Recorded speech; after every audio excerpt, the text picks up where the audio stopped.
अभी अभी आपने यूरिन टेस्ट किया है या आपने टेस्ट करवाया तो आपको पता चला कि आप प्रेग्नेंट हैं। सबसे पहले तो आपको बहुत मुबारक हो। उसके बाद अगर आप चाहती हैं कि आपके प्रेगनेंसी का ये जो ड्यूरेशन है, ये जो 9 मंथ है, 280 डेज हैं, ये इंतहाई सुकून से गुजर जाए, तो आपको आज इस वीडियो में बताई जाने वाली टिप्स को फॉलो करना होगा। अगर आप अपनी आदतों में ये वाला चेंज कर लेंगे जो मैं अभी आपसे डिस्कस करने लगी हूँ, तो आप यकीन करें कि आपके 9th मंथ बहुत सुकून से गुजरेंगे, आपका बेबी भी हेल्दी होगा और आप किसी किस्म की कॉम्प्लिकेशन का शिकार नहीं होंगी। और आज मैं आपको वो सूरतें भी जरूर बताऊंगी जो प्रेगनेंसी में एक माँ को पढ़नी चाहिए। चलिए जी वीडियो को स्टार्ट करते हैं। फर्स्ट ऑफ ऑल, सबसे पहले आपको एक चीज समझनी है, pregnancy is not a disease, ये ब्लेसिंग है, ये अल्लाह की रहमत है। तो अल्लाह पाक ने आप पे करम किया है कि आपको अल्लाह पाक ने प्रेग्नेंट किया है, कितना बड़ा दर्जे पे अल्लाह पाक ने बिठाया कि आप माँ बनने वाली हैं। तो सबसे पहले अपने आप को ये सोचना छोड़ दें कि ये नहीं करना, वो नहीं करना, यहाँ नहीं आना, यहाँ नहीं जाना, ये नहीं खाना, ये नहीं पीना, उससे नहीं मिलना, इससे नहीं मिलना, ऐसे नहीं करना, वैसे नहीं करना। आपके ऊपर रिस्ट्रिक्शंस लगाने वाले सराउंडिंग में बहुत से लोग हैं, सब्र रखें, देखें अभी।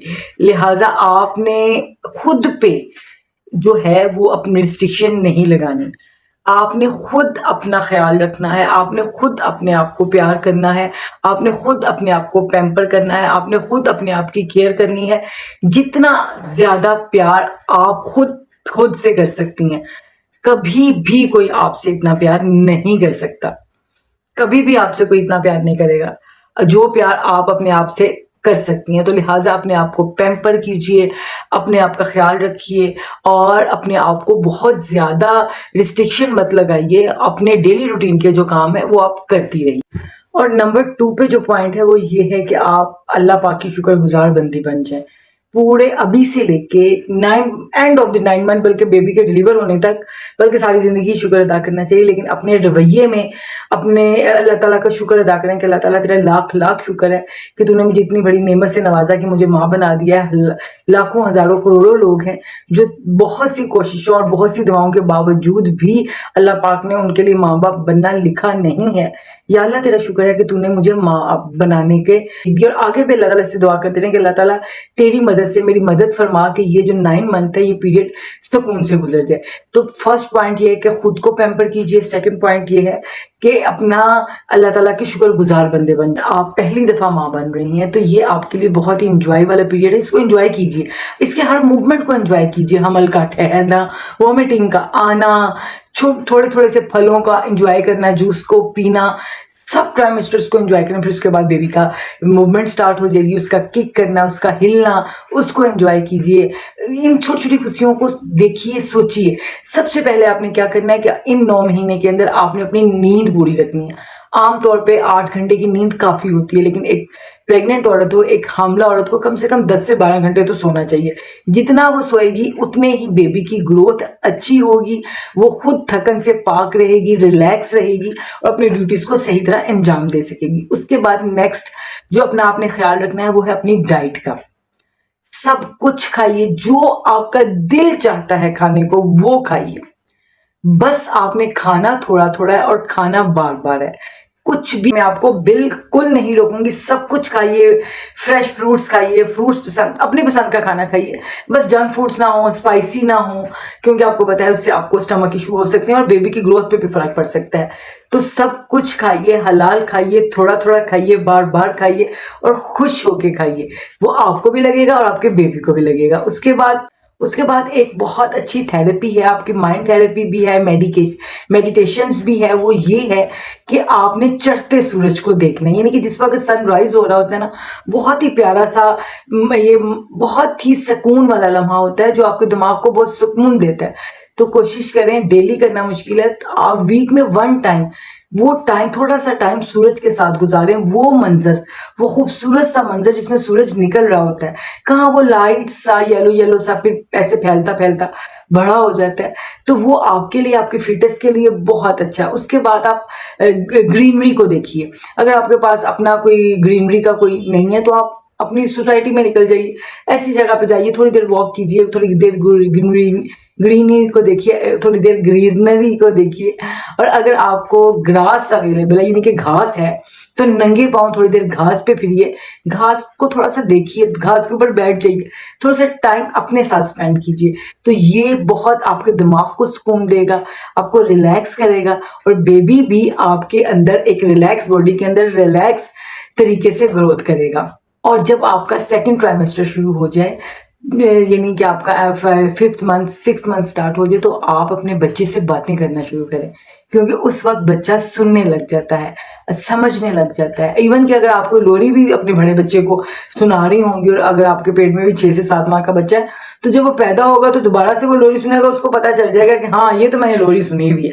सेम इसी तरह जो कुरान पाक की हाफिजा होती हैं, ये जो कुरान पाक की तिलावत को ऊंची आवाज में तिलावत करती हैं, तो बच्चा सिमिलियर होता है उस आवाज से जब वो पैदा होने के बाद कुरान पाक की तिलावत को सुनता है। तो ये आप अपने अंदर चेंज लेके आना, आपने अपनी सारी अच्छी अच्छी गुड गुड बातें, ये नहीं कि उसकी बुराइयां, देख तेरी चाची ने क्या कर दिया, देख तेरी ताई ने क्या कर दिया, देख तेरे अब्बे ने क्या कर दिया, देख तेरी फुफ्फो ने क्या कर दिया, देख तेरी खाला ने क्या कर दिया, देख तेरा मामा कैसा निकला। बुराइयां नहीं करनी, उसके अंदर अभी से चुगलियों की आदत नहीं आपने डालनी। उसके साथ आपने अच्छे तरीके से अच्छी अच्छी बातें करनी है, उसके साथ बातें करें, वो सुनेगा, उसके साथ टाइम स्पेंड करें, वो फील करेगा, खुश रहें, वो भी खुशी से ग्रोथ करे। साथ अपनी आपकी जो भी आप जिस भी मजहब से ताल्लुक रखते हैं, इबादत कीजिए। अगर आप मुस्लिम हैं तो अपने कुरान पाक पढ़िए, नमाज पढ़िए। अगर आप क्रिश्चियन हैं तो अपनी बाइबल को पढ़िए। और अगर आप किसी और मजहब से ताल्लुक रखते हैं तो जो भी आपकी रिलीजन को कीजिए, उसको करने से आपको तो सुकून मिलेगा ही मिलेगा, आपके बेबी को भी सुकून मिलेगा। इसीलिए आपने सुना होगा कि कहा जाता है कि सूरत मोहम्मद की ज्यादा से ज्यादा तिलावत करनी चाहिए। सूरत मोहम्मद की तिलावत करने से बेबी की ग्रोथ अच्छी होती है। सूरत मरीम की तिलावत करनी चाहिए, इससे जो आपके डिलीवरी का टाइम है उसमें आसानी रहती है। सूरत यूसुफ की तिलावत करनी चाहिए, इससे बच्चा खूबसूरत होता है, क्योंकि हजरत यूसुफ बहुत खूबसूरत थे, तो हजरत यूसुफ को पढ़ने से बेबी खूबसूरत होता है। तो ये इन सब चीज़ों की अपनी इबादत करनी चाहिए, जिससे आपको रूहानी और जिस्मानी दोनों तरह का सुकून मिलेगा। इसी तरह आपके बेबी को भी रूहानी और जिस्मानी दोनों तरह का सुकून मिलेगा। बाहर जाइए, अपने बच्चे के लिए चीजें खरीदिए, शॉपिंग कीजिए। शॉपिंग करना तो वैसे ही बहुत पसंद है फीमेल्स को, लेकिन अपनी बेबी की शॉपिंग कीजिए, उसके लिए प्यारे प्यारे छोटे छोटे से ड्रेस खरीदिए, उसका कॉस्मेटिक का चीजें खरीदिए। अपने हस्बैंड के साथ जाइए, उसकी सारी शॉपिंग पूरे 9 माह में एक ही दिन ना करके रख लीजिए। लास्ट डे में पता है आपके लिए वॉक करना बहुत जरूरी है। वॉक वो तो मैं आपको शुरू से ही कहूंगी कि फर्स्ट डे से लेकर लास्ट डे तक आप अपनी रूटीन बना लें कि आपने 40-50 मिनट्स वॉक करनी है, लेकिन थकाना नहीं है। आप जब थक जाएं, 10 मिनट की वॉक करके थक गए तो बैठ जाएं, अपने आप को थकाना नहीं है। आपने वॉक कीजिए, साथ अपने बेबी के लिए चीजें खरीद के लाइए, उन चीजों को देख देख के खुश होइए। वो खुशी जो होती है ना, वो अलग तरह की होती है। दूसरा, बस एक बात कहूंगी लास्ट में, कि अगर आप नेट पे सर्च करेंगे तो आपको बहुत ज्यादा डॉक्टर्स मिलेंगे। उसके बाद आपके घर में भी मुफ्त के डॉक्टर हैं, आपके तमाम रिलेटिव्स मुफ्त के डॉक्टर हैं। वो आपको कहेंगे ये ना करो, ये करो, ये ना खाओ, ये खाओ। तो आप जो भी इंफॉर्मेशन जिस पे आप अमल करें, किसी अथेंटिक इंफॉर्मेशन के ऊपर अमल करें। अपनी गायनाकोलॉजिस्ट, जो आपका डे फर्स्ट से आपकी गायनाकोलॉजिस्ट है, उसके पास जाइए और उससे अपनी तमाम छोटी से छोटी और बड़ी से बड़ी सिम्टम शेयर कीजिए। जो गाइडलाइन वो आपको देगी, बस आपने उसी को फॉलो अप रखना है। आपने इधर उधर के डॉक्टर्स को इग्नोर करना है।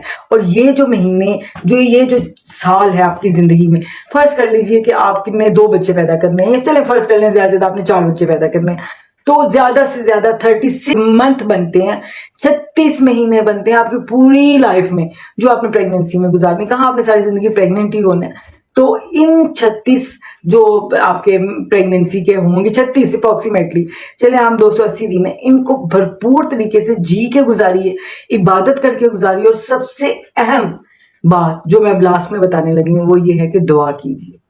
इस हालत में दुआएं कबूल होती हैं, मेरा पर्सनल एक्सपीरियंस है। मैं तो हर दफा प्रेग्नेंट ही सिर्फ दुआएं मांगने के लिए होती थी, इतनी दुआएं मांगती थी कि वो मुझे लगता था कि बस मेरी जिंदगी को सुकून आ गया। तो आप अपने लिए दुआ मांगिए, अपने घर वालों के लिए, अपनी पूरी जिंदगी के लिए, अपने बच्चों के लिए, बच्चों के मुस्तकबिल के लिए, आगे उनके बच्चों के लिए जितनी दुआएं कर सकती हैं वो इन्हीं दिनों में कर लीजिए। आपकी दुआएं जरूर कबूल होंगी। तो आई होप सो ये इन्फॉर्मेशन आपके लिए बेनिफिशियल होगी। अल्लाह पाक आपको तंदुरुस्त, जिंदा, सलामत, खूबसूरत सा बच्चा अता फरमाए, और आपको और उस बच्चे को आपकी आंखों की ठंडक बनाए, और आपको उसकी खुशियां देखना नसीब करे। अल्लाह हाफिज। पाकिस्तान जिंदाबाद।